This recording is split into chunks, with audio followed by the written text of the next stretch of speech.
reflect as very critical. It's the message machine. The message machine that's basically saying they are trying us to think the way, so they will prevail. So I want to say that I wish the Venezuela revolution will rise with the help of the solidarity of the American people, because this is a process about love and socialism, and we cannot survive by ourselves. Thank you. Thank you. We'll take one more question. Great. You took away about 70% of what I was going to say, so good job. Let me just think of what I want to say here. First of all, so Sarah, I agree with about 99% of what you're saying, but I also agree with the person who just went before me in that basically that I think as an American born here with parents of Irish roots, I look at being a media professional who's in higher education. I think that we as Americans are getting tripped up by controlled media. I didn't really hear the term controlled used, but being a person who studied in college and practiced it in real life, that's what it is. I think most people in the room could agree that we don't really trust MSNBC, Fox, and CNN, or the New York Times. We have to take a dialogue from all of them, NPR, everybody, independent media mainly, and to create our own perception of the world as we see it with a common denominator of what we believe in. And that hits the nail on the head with what you said there. Simone, is that how you pronounce your name? We have to find, for people are here because they care about things.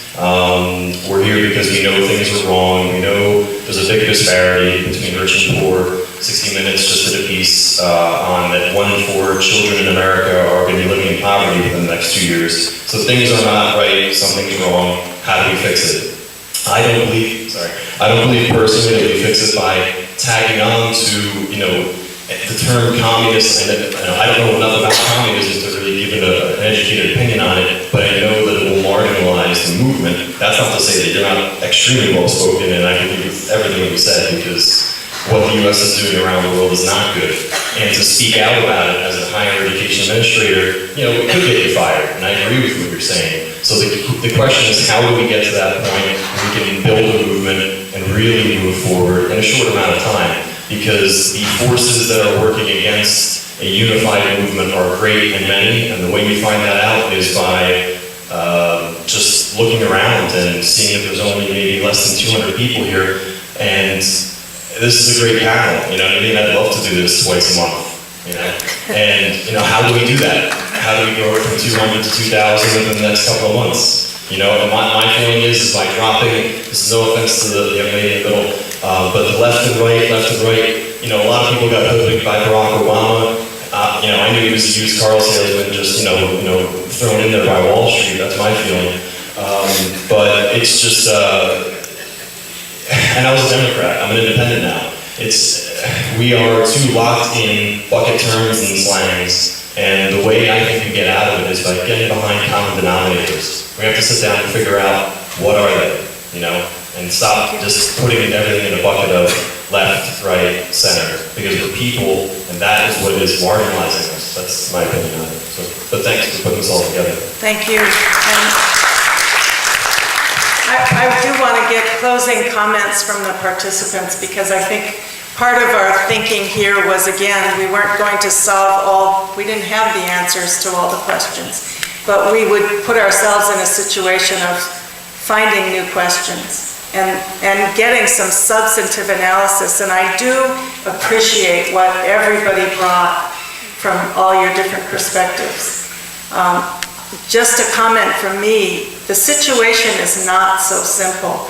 A week ago, and it was in the New York Times, but I saw the picture of the women in Yemen protesting what the pro-US dictator Sana'a said in Yemen, which was that the protesters should not be marching women and men together.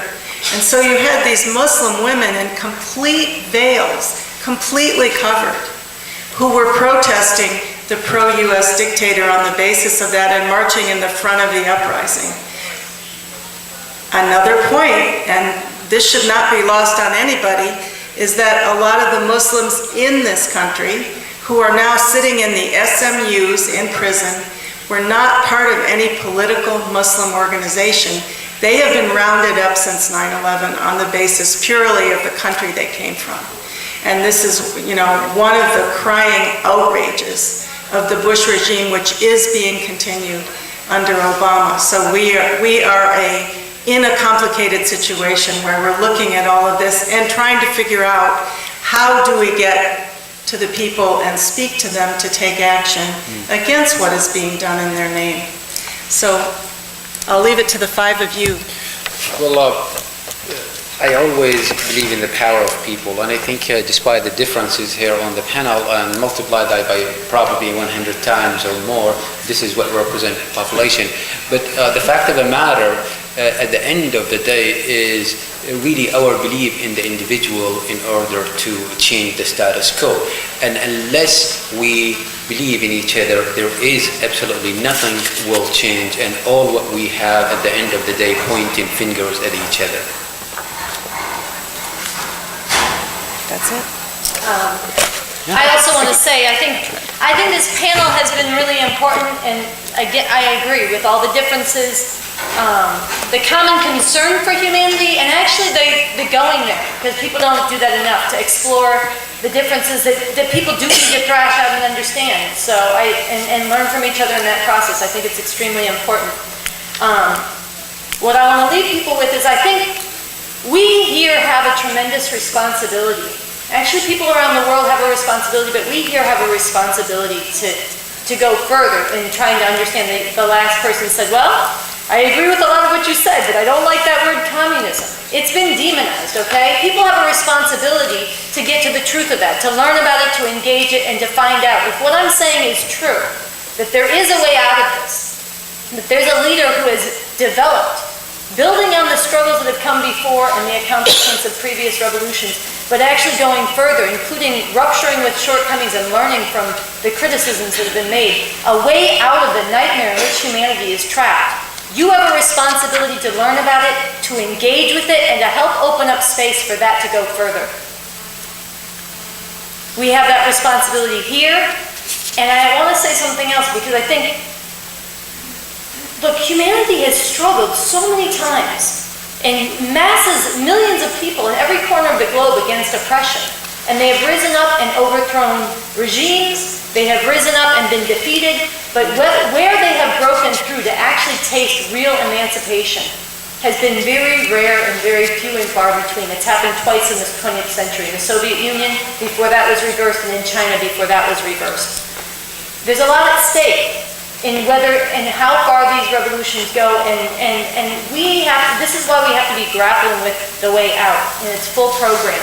The other thing I just have to say, because a number of people at this point have, I think, prettified Islamic fundamentalism and its real threat to people. People rose up, I'm going to say this again, in Iran in 1979, millions of people sacrificed and struggled to make a real revolution. And it was hijacked by Islamic fundamentalists because people didn't take that seriously enough. And it was dangerous, and it was deadly.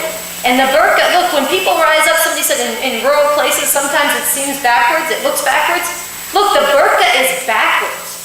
It is shrouding and making a woman a thing to be owned and possessed, just as a thong in a different form is reducing a woman to an object to be owned and used by men. We need a different world. We need to go forward, not backwards. And I don't think there can be any quarter. To call out Islamic fundamentalism is not to fall prey to U.S. propaganda. It is actually, people have struggled in places in the world where it is dominant. There are forces who have fought and given their lives and been tortured to upend it. And I think we actually have to stand with them. I don't look at a place like Iran or Egypt and see different people, and who am I to tell them what they should do with their revolution? I see our brothers and our sisters in a common struggle to break free, and all of us have a responsibility to actually analyze and understand what's the real way out. And there is a way out, and that's not because I say it, that's because that's the way the world is. And so that's what we have to engage and go forward with. Thank you.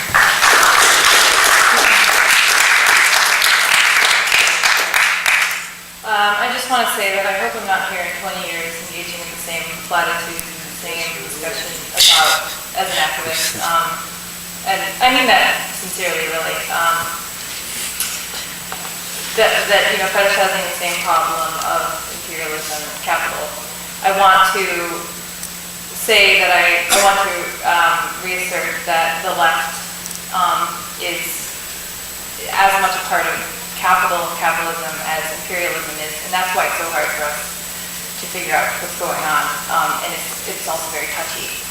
And for the same reason, I want to say that the left has the freedom and the potential to do as we do as citizens in a democracy, which is remain critical of and struggle for the utmost critical understanding of our society if possible, which I see being obfuscated here today, and I think that the Arab Spring, in the ways that have been discussed already, starts to prove is happening. That is, the left is being removed out of the equation in an attempt to convince ourselves that we are doing what's right and that what we think is getting us a step closer to freedom, where I think that it's much more profound for us to question or to maybe face the reality that what we are saying is not, even if we are trying.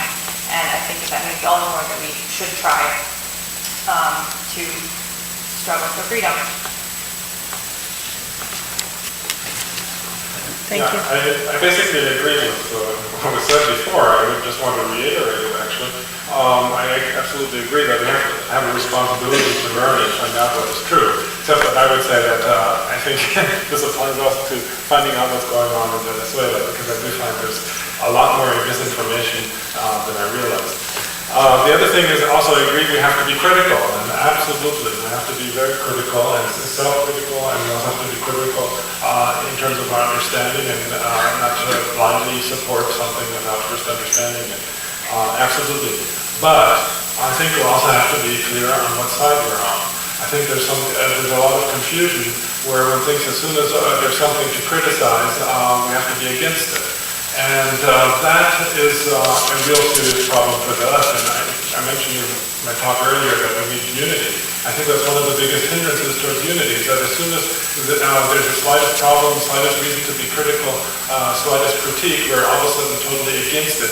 Even when whole populations are marching in favor or supporting a movement or a revolution or something like that, all of a sudden we refuse to support them. So I think that's something we really have to watch out for. And that's really our expression of solidarity, even, and perhaps also our expression of humility, in the sense of perhaps we don't know exactly what's going on. We should always be aware of that.